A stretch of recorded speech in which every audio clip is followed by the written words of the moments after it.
If you are a visionary leader trying to figure out how to launch a sustainable grassroots movement of project-based learning, you should have some questions. Like, how do you get staff buy-in?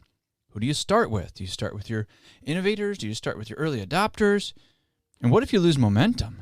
Or what if not everybody's ready? If you wait for everyone to be ready, you're never going to start, by the way. If you're listening to this episode, like right when it comes out in May, like you might need to hurry on this, but you can bring 5 of your leadership team, your leading staff members, people that get it, people that are ready, to the PBL Movement Conference. It's this summer. You're probably gonna have to jump in right away. Like shoot me an email, or we'll leave a link in the show notes. You actually just go to pblmovement.com, pblmovement.com. But we're getting pretty close to the event, actually. Super excited about it. And what happens is our PBL certified facilitators walk you and your leadership team through the process of planning out the next 3 years of how you're going to bring project-based learning in. And the best part of this whole process is that you, as the building leader, you're just part of the process, or the coach that's bringing it in, whatever your role is. You're not bringing a top-down movement of PBL. You're part of the planning. You're part of the exciting momentum part. And what happens is, as we do this with schools across the country, we see it all the time, is you actually get a true grassroots movement. And as a leader, you can help spark this because you're creating a culture and environment where you're allowing the teachers to be a part of this. You're letting them see the why. You're showing them the vision, but it's built with your teachers, not for your teachers, not by you bringing it down. So really exciting work. If you can join us, it'd be awesome. It's pblmovement.com. Again, as we record this, it's going to come out in May, and you're going to have to hustle, I think, to get in there. But we'd love to have you join us. Welcome to PBL Simplified Podcast. I'm your host, Ryan Stoyer, and I also serve as a leader of Magnify Learning. Our big, hairy, audacious goal is to have 51% of schools using PBL by 2051. We think if the majority of our learners are graduating purposeful from a PBL school, that the world's going to be a better place. When students, teachers, and principals all know their purpose and they're working in their areas of genius, again, we think the world's a better place. We think people are going to see problems and see solutions instead of complaining. They're going to be able to have reasonable dialogue instead of yelling across the aisle or across the Twitterverse. Whatever that is, we see PBL as a vehicle to change the world. And we think education is really one of the only levers you can really use because there's a generational impact to teaching. When I was in the classroom, I had learners in front of me, and I'm sure you do as well, that just didn't value education as a way to success. And the reason is that their family wasn't super successful in the school environment. The structures did not help them. They probably went against them. So if we can change the view of school in a child's eyes, and they truly see value and it truly gives them more opportunities, they can pass that on to their families, and there's actually a generational impact of bringing people from passivity to purposefulness that I don't think you can get in business or even most nonprofits. I think schools have a unique place in the world, and I think it's really important. So I'm really glad you're here. Now, today is the second Wednesday of the month, which means we have a PBL Showcase. And today we have a really special PBL Showcase because it's for leaders. Today we have 2 administrators that have been through a principal change, and they've done it successfully.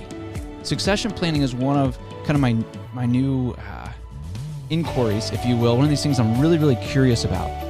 And because if we're going to have 51 by 51, we have to do some offense. We need to bring more traditional schools into project-based learning. We want to help you do that. But we also need to keep our project-based learning schools healthy and innovating and collaborating so that they're lasting. And that means it's going to have to go past 10 years, past 20 years. So we need to have some succession planning that's successful. So I wanted to bring you an example of that. It's a super successful change. We had Dr. Jennifer Cox was the principal of East Middle School in Shelby County, Kentucky. And Shelby County, Kentucky is a deeper learning center, district. Like, they're doing things well. You should go. And now she transitioned to central office, which totally makes sense. Like, that's part of her journey. She's a great coaching leader. So who's going to step into that seat? Well, Josh Rhodes moved into the principal seat, and he's a high flyer, and he gets it. But how did that happen? Like, how is it working? What are the big pillars that help? So I wanted to bring them on so we could talk through that. Both of these leaders are high flyers, as you're going to hear in the interview. And I think it's one of the most important conversations we're going to have moving forward, because all this great PBL work we know often hinges on that principal position. It's a really difficult leadership position. If you look at just the landscape of the world, I think, like if you look in business, there are very few business leaders that have 35 direct reports, right? That are gone anywhere from, the setup crew or the custodial staff to, teaching staff that might have, master's or PhD. Like, it's such a wide variety of people that you're leading as a principal. It's a very difficult position, but it's such an important position. We've seen our work at Magnify Learning. We've done great work. We've got these early ecosystems, and then there's a PBL change, and like PBL disappears the next day. It's like, hey, you ready to, what are you guys up to? Oh, what's PBL? Like, literally, I've had that conversation, and you've probably seen it too. So this principal position and the handoff is so important. This is the beginning of, it's not a series, but again, just my curiosity around how we help succession planning go well so that this great work can continue on, not just for a couple years, but for decades, and really become part of the norm. And that's when we start to win. So I think you're going to learn a lot from this conversation with Dr. Jennifer Cox and Josh Rhodes. I hope you enjoy this episode enough to share it. Like, this is when you should share with other leaders. I want you to start having this conversation, teachers and leaders and principals. Like, we need to have this conversation around the table. And as you do, would you reach out again? I'd love to jump into those conversations with you. And you can go to whatispbl.com and click Ask Ryan. And there's a real easy way to just reach out to me. It'll be in the show notes.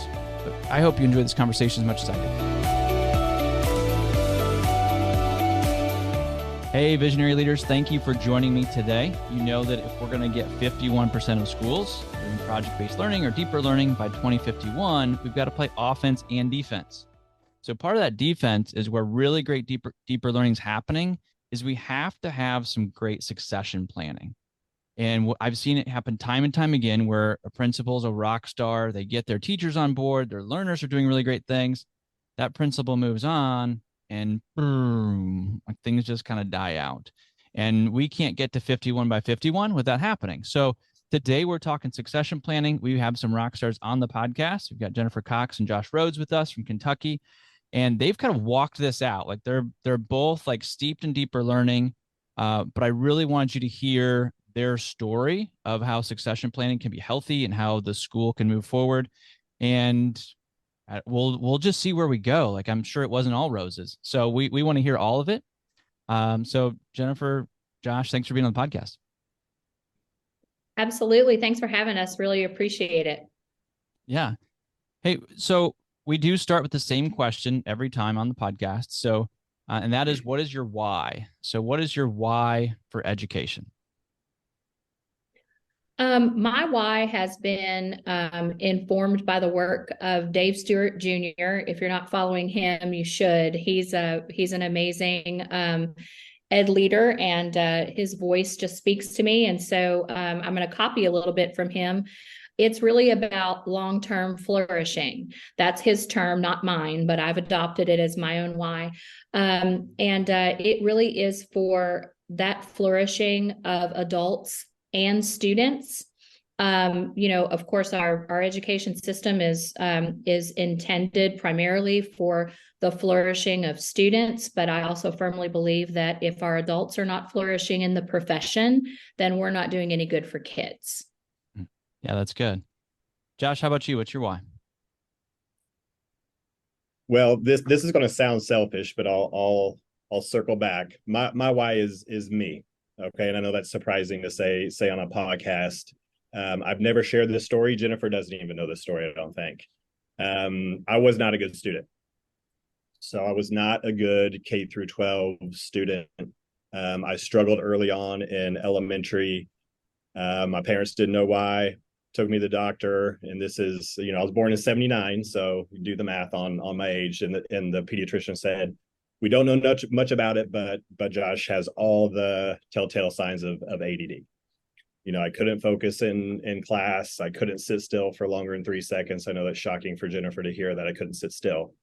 And I just struggled through. I made it through, but I wasn't good at school. And I reflect back on that now, and I don't really have any ill will or bad feelings about where I went, or I don't have any trauma related with that. I made it through and played sports and had a good time, but I wasn't great. I was BC kind of across the board. And it wasn't because I couldn't do it cognitively, but I couldn't focus. And so when I decided to get engaged in education as a career, my why is little Josh, that I know is all over my middle school, that may not have great KSA data or great map data, and it's not because of ability. It's because they just struggle with our traditional school setting. So, when Jennifer and I have worked together for 5 years, we've tried to look for systems and ways to engage kids like me that just maybe aren't great at school yet. I got good at school later in life, but that's because I could harness the 15 different voices in my head and the constant motion that I had to go through. So that's my why, the little Josh me that can, but for whatever reason isn't showing it. Yeah, for sure. And you did a good job bringing that back to your learners, right? Because I know you guys both have that heart, and I also heard you talk about structures, and I know you guys have a heart for coaching and those pieces, which is why I definitely wanted your voice in here today. It's an interesting piece, Josh. So I was on the other end of that spectrum. Like, I did really well in school. Like, I had the 4.2, was a 3 sport athlete, but I also felt like school didn't actually serve me. Like, I didn't know why I was learning anything. And, to Jennifer's why of like constant flourishing, like I figured out how to flourish, but I went into engineering. And while I liked the work, like I could tell at some point I wasn't supposed to be there, right? That was not my place. So like I won at school, if you will, right? Like I got all the points, did the things, I ended up in the wrong spot. I was like, that, as I reflect now, it's like, man, that didn't really serve me like I thought it was supposed to. So on either end of that spectrum, right? Like we've got work to do, which is why we're here, right? Right. All right. Well, can you I know a little bit of your background, but would you guys give a little bit of your background and kind of how your paths have crossed that leads you here to a good discussion on succession planning? Let our audience know what that looks like. Yes, absolutely. So I'm a lifelong teacher, and that's a little bit different than Josh's background. I entered education out of college and have been in it ever since. My current term with Shelby County Public Schools began in 2009. And I went from private school to public school and landed here in Shelby County and have been here ever since. And while here, I've been a middle school teacher, a middle and high school instructional coach, and a principal at the middle school level, and currently am the director of curriculum here in the county. And so my first experience with Josh came from just networking across the state. We were involved with a couple of different groups that were trying to find innovative ways to share ideas outside of our districts and trying to break those insular ideas. And we've always had a passion for that. So through connecting with KY Evolution, and then there was a group, JCPS Forward, and just working with a couple of different networking groups, Josh and I became friends there. And when I was in search of a new assistant principal, he was one I reached out to and encouraged to apply. And I got him. Yeah, that's right. You saw talent. You're like, hey, and it might be, I don't know if it's too soon to jump into this, but like, what were you looking for? Like when you say, hey, like I got him, like you had a lot of candidates, I'm sure, right? That you could have chosen. Why, what part of what you'd interacted with Josh? Like what part did you say, hey, he would make a great AP because of? That's great. Yes. So I am very much a dispositional hire. When I look to hire teachers or administrators, I am looking for dispositions, and I'm looking for a deep student-centered philosophy, not one that is, there are a little bit two camps of student-centered philosophies. I mean, there's student-centered because that is the thing we're supposed to say. But there's also student-centered that you can tease out of folks when you're listening really intently to them, and you can tell it's part of their fabric and their belief. Mm. And so that's what I saw in Josh. And I knew that that's what it would take to continue or help continue to build what I was trying to accomplish at East Middle, which was a student-centered learning environment that made all decisions pointed towards what was good for kids. So I'm trying to crack this nut of succession planning. Like it's turning into like a passion. And this is kind of this spark that's going to start this flame. I'm really fired up about it. So I've got a couple of hypotheses that I'm trying to work through. One of them is that in order to have a good succession plan, and maybe I'd like to hear how intentional you guys were with this, but my hypothesis is that like for a principal, like you have to be in that seat for a while. And then how long does the assistant principal, like Josh, how long were you and Jennifer like working together having this conversation? Yeah, good question. So I think we were together 3.5 years as AP principals. So in the grand scheme of things, that's a really long time to have two people in the same seat, in my opinion, and my experience. And I think, we have two different we always had the same vision for East. We never wavered on what we wanted for our teachers and students at East. We have different approaches and different personalities and disposition, which is always good to have. But I think one of the strengths of our professional relationship, was we didn't have to formally meet 3 times a week to get systems in place.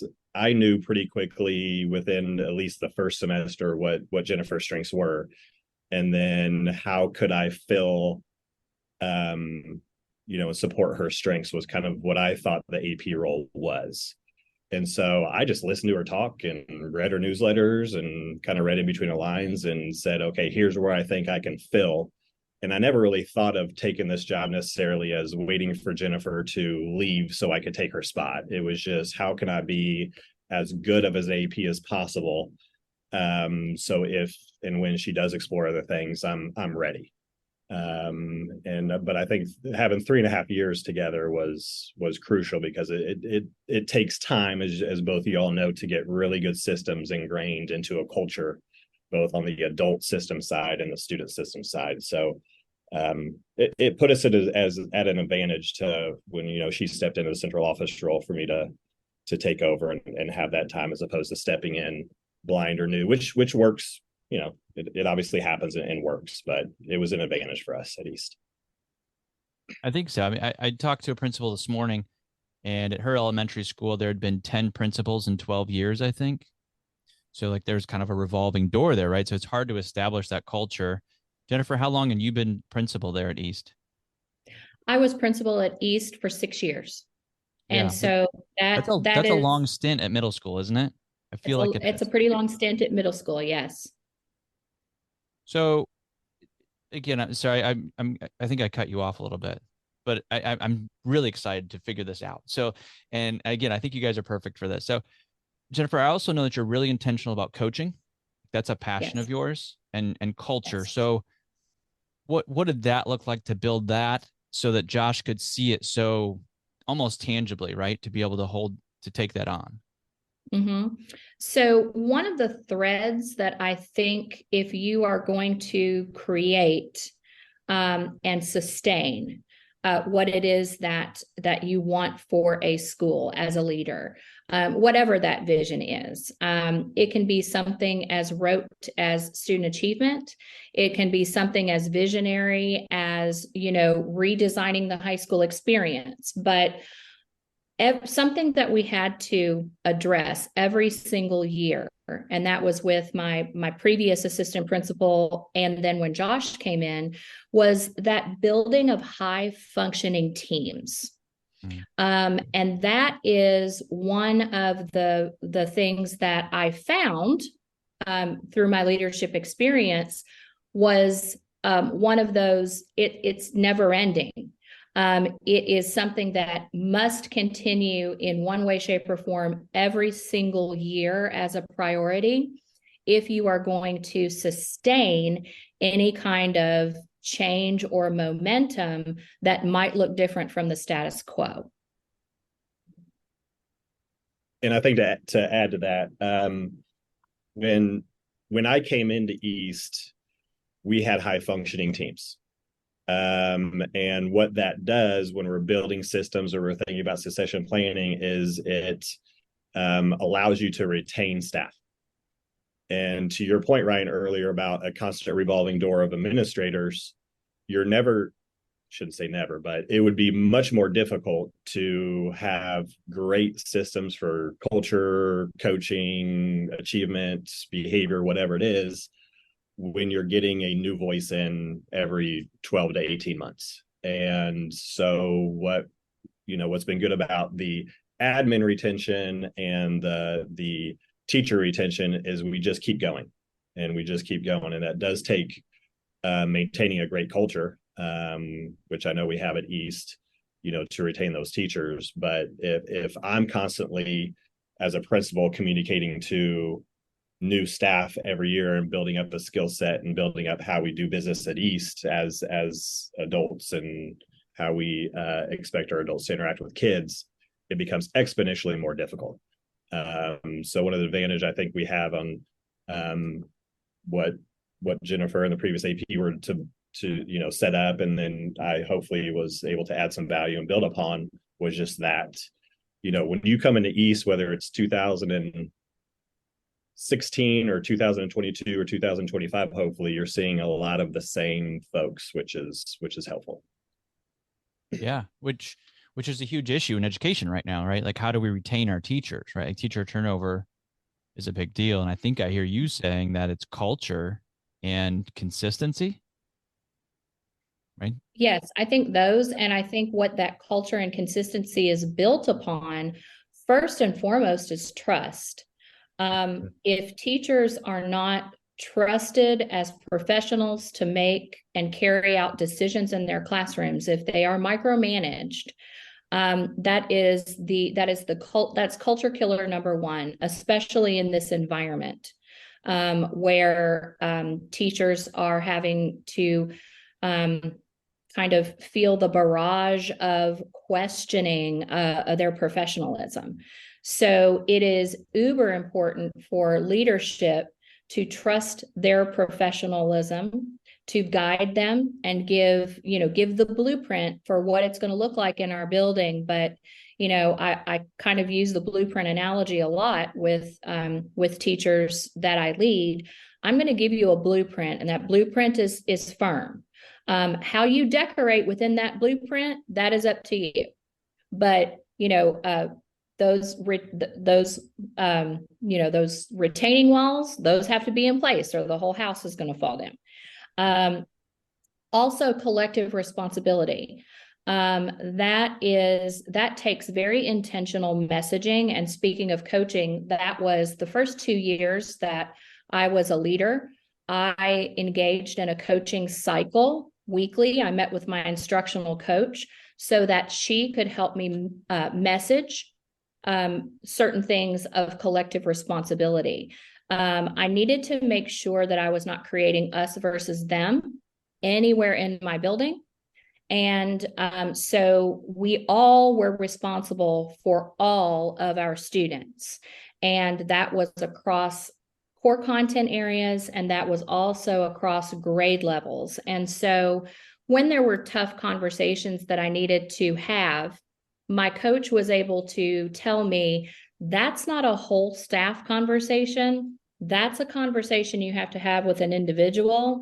And the whole staff conversations really remained collective in the responsibility. If there were individuals that needed to have some reframing conversations, I was very intentional about making sure that I had those in private, so that the entire staff would not, it's sometimes we make the mistake as leaders as having those, I have got one team that's kind of going off the rails here, so I'm just going to make the message to the entire staff, and I'm going to hope that team gets it. Well, that's not clear, and that's not good. So that was what my instructional coach worked with me on, was messaging. Yeah, that sounds important. Josh, what would you add to that? As far as, like, we just heard Jennifer use some words like collective responsibility, using this blueprint. What part of those have you kind of taken and run with? Where have you made some adjustments? I think in first year, it's really important. Even though people knew me, when you have a new leader, there's going to be a feeling out stage. And yes, I was assistant principal, but anyone that's done both the assistant principal and principal roles know those two roles are as different as roles as I've had in education. There was way more similarities between teacher and AP than there were between AP and principals. So first I had to decide, like, who am I? What kind of leader am I going to be? I was grounded in my why and my skill set and all those things, but just lighting my hair on fire and running the building and doing behavior and doing a super in athletics and all those things are not the principal role. So I had to quickly, as I got the job, kind of figure out who I was, and then to get direct to your question, Ryan, clarity. My goal this year was to be super clear with where our focuses are. It's really easy in public education to get super distracted. We could focus on 25 different things, but we can't. That's right. So being really clear with the 3 items that we're going to focus on as a staff this year. Doesn't mean we don't do other things that are unrelated, but our energy, our resources, our time together, my newsletters, emails, conversations are going to be directed back to 3 things. And those can change a little bit from year to year, but this year that was cultural. I don't see how and when that could ever come off my list. Social emotional learning and PLCs. So those were the focuses. So the information they're getting from me is a barrage of information on those. So that if, Ryan, you were to come to East and walk down the halls and talk to teachers and ask them some questions, they're going to be able to repeat what's important. So in year 1, clarity was, if not at the top of my list, it was number 2 or 3. Yeah, that's good. There's a lot of good nuggets in this. Like, I think we underestimate the difference between teacher to AP and then AP to principal. I think, well, you've been AP for 3 years, just switch seats and you should be fine. Right. When you sit in the seat, right, it's just different. Right. And we see that a lot. I think APs underestimate that. And principals probably do too. Maybe we forget that. So we've kind of heard, I think, what I would call the big rocks, right, that make succession planning work well. The idea of culture, and clarity. And I like how you drew that out, Josh, and Jennifer, you already had some things established and they went well. So the big rocks matched up. What did you do kind of specifically, like, let's say like a year out, like, this transition is going to happen? What were some specific things that you guys did? Well, one of the things that I'm pretty intentional about, and I was especially intentional with Josh, because, if you have multiple, as a strengths-based leader, you might see the potential for multiple people in your building to move into different leadership positions. And you want to definitely offer them opportunities to have some experiences that will make that transition. You want to till the garden while that transition is coming. You see it coming. I knew Josh was going to move into a leadership position, either mine or someone else's, quite soon. Because I just knew that his philosophy aligned with where the district vision with deeper learning and project-based learning was going.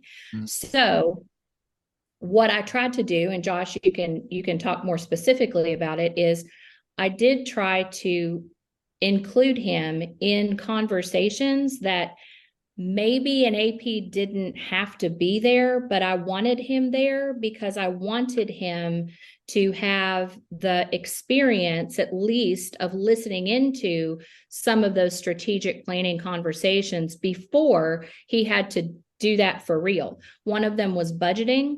I almost never in that last year, when I was considering transitioning out of the principalship, never had a budgeting conversation that I didn't invite Josh to. That was personal for me. That was probably my biggest learning curve, was planning for human resources and finance.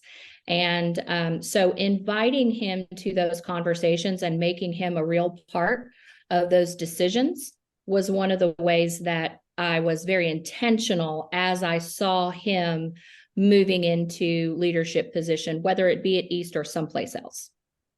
Yeah. And Josh, I maybe respond in a second, but I want to wedge in here for a second that your district is doing a wonderful job of deeper learning in general, right? Like throughout Kentucky, you all are known for that work.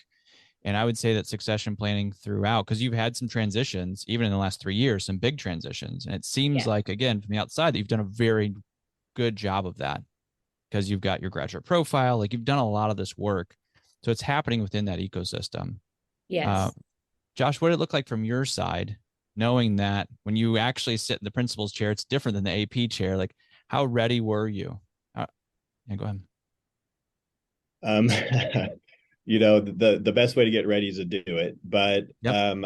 I would say I was at an advantage because of who my boss was. It wasn't, I have friends in other districts, and it's basically here's your stay in your behavior lane, stay in your arrival and dismissal and lunch duty and the athletics and all of the AP things. And the principal kind of handles the other things, the visionary, the planning, the deep work that you got to sit and think for an hour or two, and the AP just doesn't have that advantage of having that time. So to work for someone like Dr. Cox, who treated me as a partner instead of like, I'm going to give you all the grunt work that I don't want to do, put me at an advantage to be ready to take over for her. So like Dr. Cox alluded to, anytime she was having some kind of meeting or deep discussion around master scheduling, budget, HR, including me in tough conversations with folks where we have to challenge, the philosophy or the why, all those things that she knew a principal had to do to lead successfully. She included me in, and I felt prepared for it. I didn't feel nervous stepping into this role about anything, while still knowing that I didn't have the full picture. And obviously, until you do it, by no means am I an HR or finance expert yet, but I felt like I wasn't starting from the dugout. I felt like I was starting from first or second base on a lot of systems that otherwise I wouldn't have been. Yeah. And yeah, I could plus one that easily. Like Jennifer's coaching ability and enormously high EQ, right, is playing in. But it's almost hard, because I'm trying to distill some of this for our listener of like, hey, how can they do this? And there's this book called The Slight Edge that I love. And the whole idea is that all these small things that we do, slight edge, adds up to a giant edge, right? And you guys have so many of these small things that you do. I did love the word partnership. I think that's a big deal. And I'd also wonder if maybe you guys could talk about this. If Josh is coming into a budgeting conversation or his visionary conversation, that means he's not doing the other work, right, that an AP might do. So somewhere that has to be inconvenient, right? Or there has to be some time that you create. Can you talk through that a little bit, but how it's also worth it? I'm sure. I'll start on this one because it comes back to our earlier conversation about high functioning teams and having little turnover. We have teachers in our building that can lead. We've always had great counselors, instructional coaches, other roles that if Dr. Cox and I were off the floor, that we didn't have to have that constant revolving door of knocking on our door because they needed to come to Cox and Rhodes for every single thing. And it kind of comes back to Jennifer's thought about micromanaging. If you micromanage everybody, then they've got to ask you, is it okay if I go outside for 5 minutes longer? And yes, it is. Just make the decision and go. So I think think that was just great to be a part of that type of culture in a school where we knew that we could step away for a minute, an hour, and block out time to do some deep work, and the building would still function at a high level. That I will compound that. Like I said, from day one as a school building leader, part of my job was to work myself out of a position. No leader needs to have blinders on and think that there can't be a life or a professional or whatever circumstance that might take them out of that work. And so building personal capacity in all staff, and that means having one-on-one conversations with teacher leaders who are potential building leaders one day and saying, I see this in you, and I'm going to start giving you some responsibilities that's going to build this capacity in you, and I want you to take it as a compliment. Josh and I could name several teachers and coaches and that we have had together that I could go to that teacher and I could say, I'm going to be out of the building with Mr. Rhodes for 2 hours, and here's the radio. If anybody needs to have a decision made, you make it. If you really don't know what to do, text me. And I trusted that. That was just the way I operated. And so in the way that I helped to create those opportunity spaces in Josh's calendar, I was also at the same time building capacity in someone else. Right. Got it. So it's not a negative, right? It's a positive, right? Right. Yeah. Because I know, like, as you're describing that, I know we've got some listeners, some principals that are like, you left the building for 2 hours and it wasn't on fire, right? Like, or they would just be nervous the whole time, like it wouldn't do any good, right? I often try to challenge our visionary leaders to, hey, I want you to take Tuesday from 9 to 10 and do deep work, like close your door. Yes. And I get pushback every single time of like, how can I do that? But I think what I hear in your wording is that you've got these structures, processes are carving out time, saving you time, and you're investing in your people, right? Which does take time, but would you say there's like a time multiplier of that then? Well, and Ryan, that's been probably the toughest shift from going to AP to principal is an AP. I just lit my hair on fire every day and just went. As a principal, you have to not feel guilty about saying, I'm going off the radio for an hour and you got this. And the best learning experiences that I had as an AP was some of the days where I was kind of by myself and I just had to make a decision. What's the worst that's going to happen? What is, I mean, if it doesn't have to do with safety, what am I going to mess up? That can't be undone. And so I've got 2 new APs this year, and they know that I trust them. And when I'm either in my office and I say, hey, I need an hour to think deeply about master, like we're in the season of master schedule, so I need time.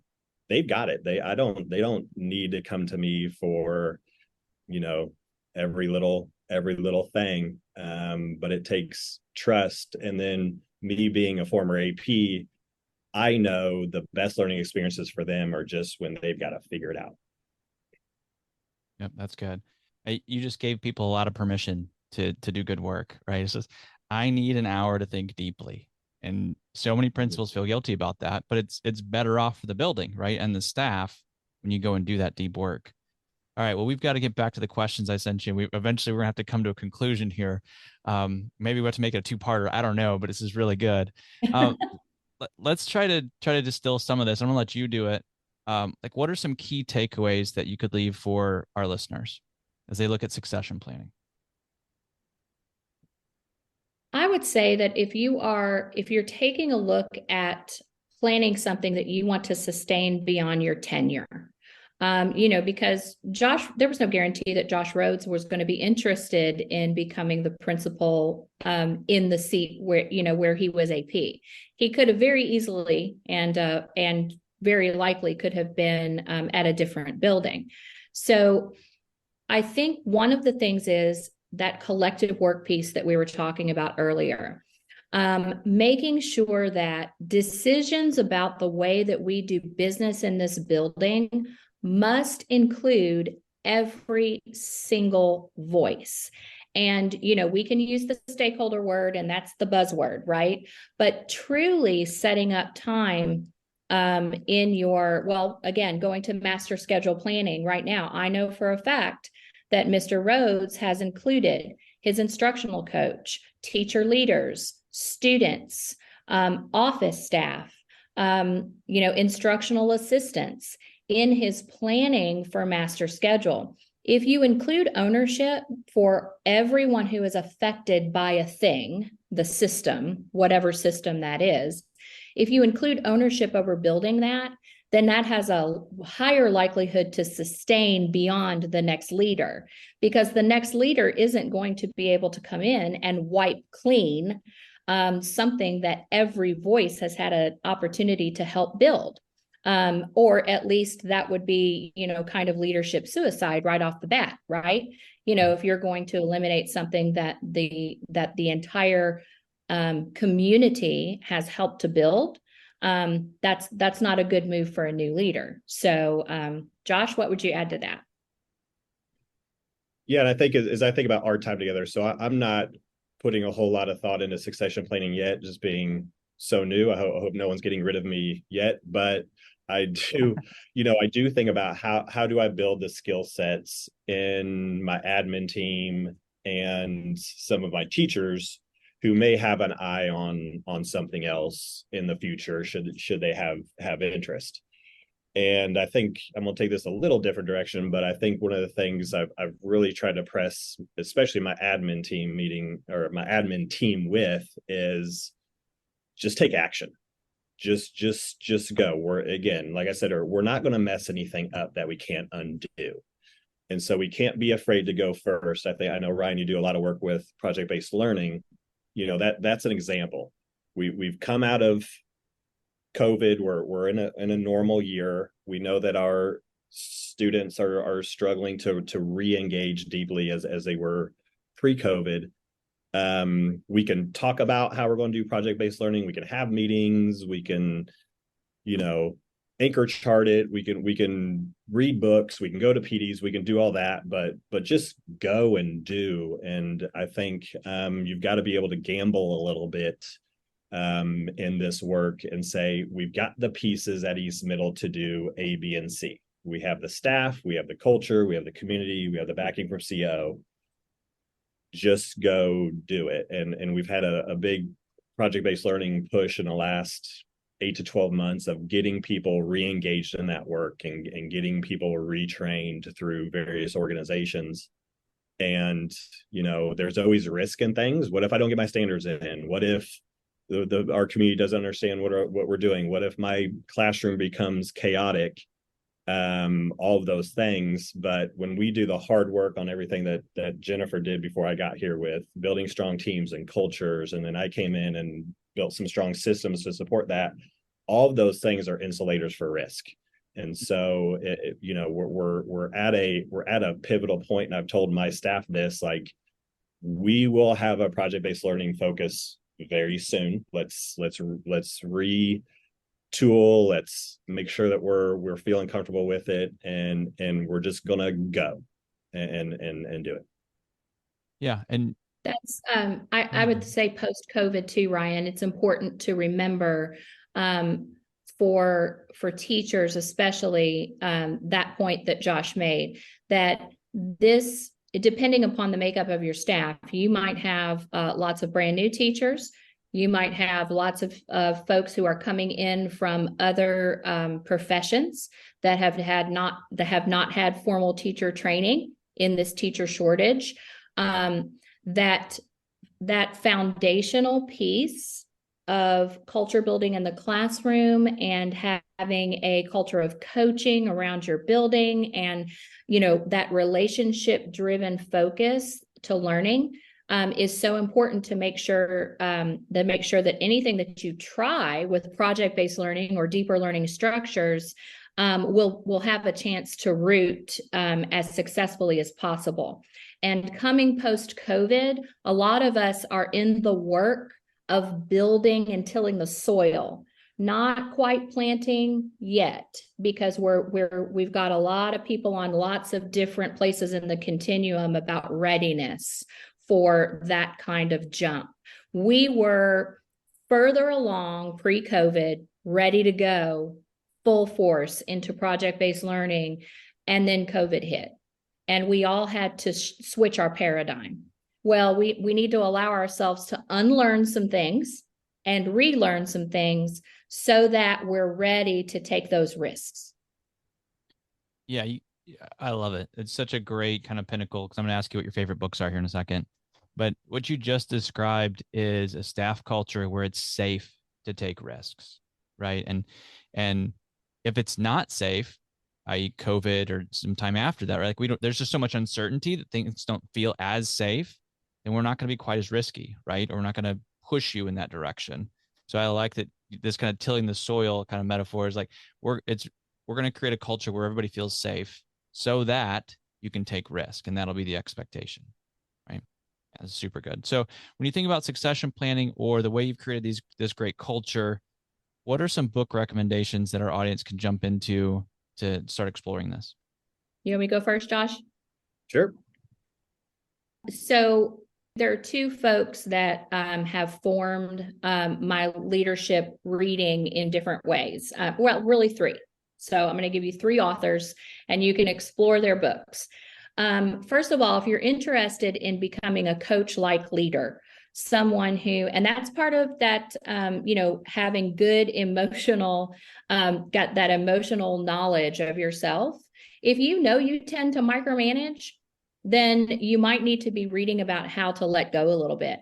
Peter DeWitt is the best. He is one of the best authors about creating a coaching environment. His books are not just for coaches, but certainly good for coaches. But here in the last three books, he actually goes into leadership and what it means to coach for leadership. So good for folks that are leading leaders, but also folks who are building leaders within their building and building capacity. From the teacher point of view, and someone who always keeps me grounded in the practical, Dave Stewart Jr., and he has a book called These 6 Things. And I go back to that book all the time when I am trying to keep myself grounded in not overwhelming teachers with all my big ideas, and making sure that I'm staying practical. And then finally, if you're looking at building high functioning teams, I recommend Brian Stack and John Vanderels. They have 2 books on competency-based classrooms and PLCs.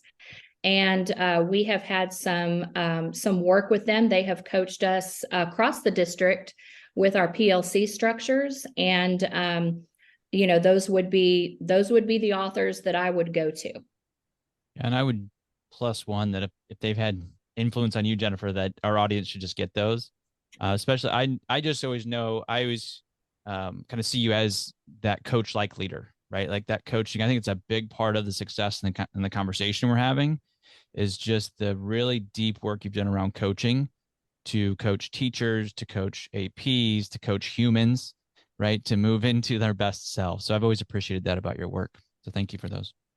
Thank you. That's a high compliment coming from you, Ryan. Josh, how about you? So anything by Seth Godin or Malcolm Gladwell is going to be on my bookshelf.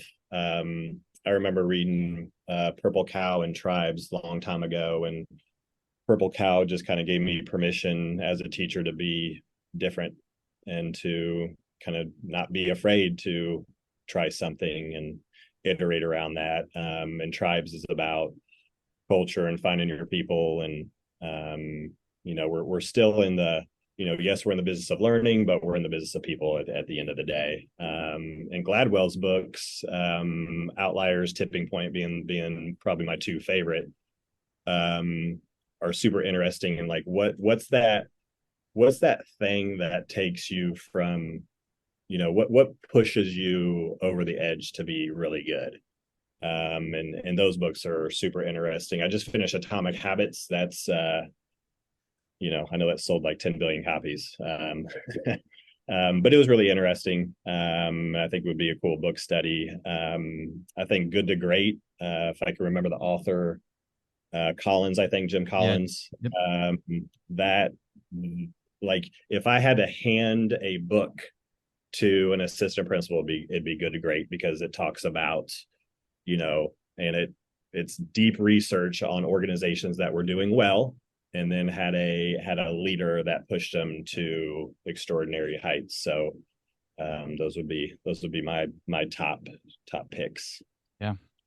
Perfect. I love that we got out of the education realm a little bit too in our leadership list too, because I think our audience, like, you've got to be reading broadly. I think we can get stuck in, and you should be reading education books, and some of those on the list are education books, but I like the idea of dipping out into a Jim Collins book and looking at leadership in its pure form. Because I think there's a lot of things we can take from that direction. Gosh, I absolutely love today's episode. Listener, I know you did too, but I don't even care if you did, because I just learned so much, and I know that they did. How can people continue to follow you? At least on Twitter, because you guys are both great Twitter follow. Is that the best way? What's it look like for our audience?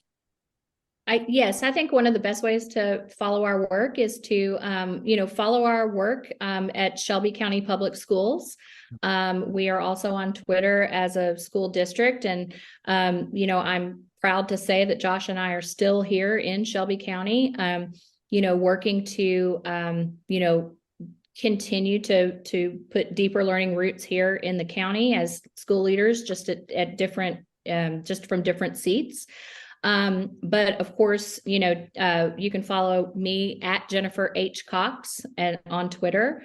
And Josh, your Twitter handle? Josh Rhodes 79. And then our school Twitter is at Shelby East. I have a goal next year of doing a lot more with the school Twitter handle, but we're doing pretty good. We're hanging in there. Yeah, either way, and we'll put it in the show notes. So that way, if you're driving, you don't have to pull over and write those down. But I would also echo the idea that you need to follow Shelby County Public Schools. Like, as a district, you guys are doing amazing things for kids. And again, it says something that people are staying in the district to continue the good work. And it's gone, again, the succession planning conversation continues because it's happening at a lot of different levels, and it's happening well. So can we come visit you guys? Yes, absolutely. Dr. Adam Hicks is our assistant superintendent, and he handles arrangements for visits and likes to really conduct those, and pull together a team.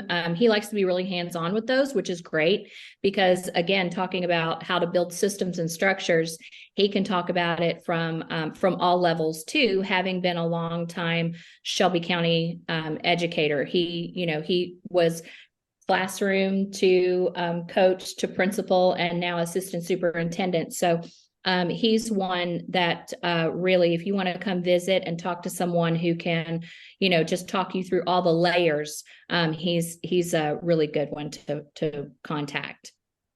All right, well, we'll put that link in the show notes too. Our visionary leaders who are listening, they know that I recommend school visits often, and this is a place that you guys should go. Thank you so much for your time today. I really appreciate it. Thank you, Ryan.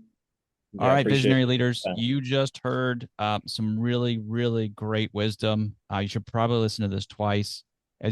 Wherever you're at, you're in a succession planning time. Like, maybe you should be grooming the soil. Maybe you've got an AP who's close. Maybe you're looking to move, but you need to be thinking about this conversation, because as you're doing really great work, we need it to continue, and our learners need it to continue.